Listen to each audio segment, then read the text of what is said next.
Abonne-toi parce qu'aujourd'hui je t'apprends à faire les omelettes roulées à la japonaise comme tu as pu les voir dans Glouton et Dragon récemment. Tu verras, c'est très facile à faire. On commence par casser les œufs. Je peux le faire à une main, c'est hyper impressionnant, non ? Non, je vois ce que tu veux dire.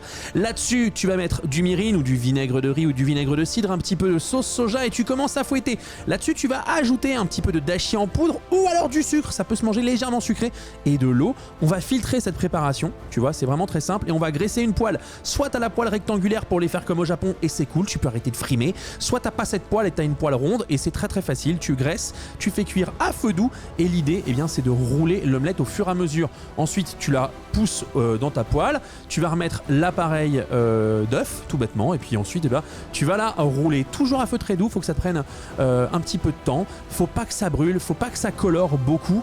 Et avec le temps, eh bien, tu vas apprendre. L'idée, c'est de bien jointer ce que tu verses avec l'omelette. C'est un coup à prendre, mais c'est très facile à faire.